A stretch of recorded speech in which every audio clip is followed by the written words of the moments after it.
عمران خان اور بشرا be be کے خلاف جو توشہ خانہ 2 کا کیس ہے، اس کی سماعت بغیر کسی کارروائی کے 27 نومبر تک ملتوی کر دیا گیا ہے۔ یعنی کہ اس کیس کی سماعت جو اگلی سماعت ہے وہ 27 نومبر کو ہونی ہے۔ اب یاد رہے کہ یہ کیس وہ ان کیسوں میں سے ایک کیس ہے جس میں عمران خان صاحب کو گرفتاری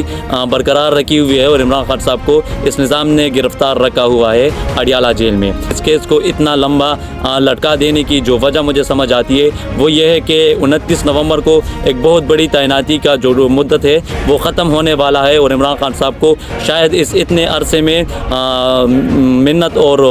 جو ان کے ترلے ہیں وہ کر لیے جائیں گے، اور عمران خان صاحب کو اس پہ آمادہ کرنے کی کوشش ہوگی کہ جی آپ ایکسٹینشن کے بارے میں بات ہی نہ کریں اور چپ چاپ سے ایکسٹینشن ہونے دے، پھر آپ کے لیے شاید کوئی نرمی یا آسانی پیدا کی جائے اور آپ کے لیے حالات جو ہے وہ سازگار بنا دیے جائے، کیونکہ یہ لوگ پھر سے عمران خان صاحب کے پاؤں پڑیں گے اور پھر سے عمران خان صاحب کے پاس جا کے ان کے منت ترلے کریں گے کہ جی آپ کوئی ہنگامہ کھڑا نہ کرے اور آپ خاموشی سے اسے رہنے دے اور ایکسٹینشن ہونے دے۔ لیکن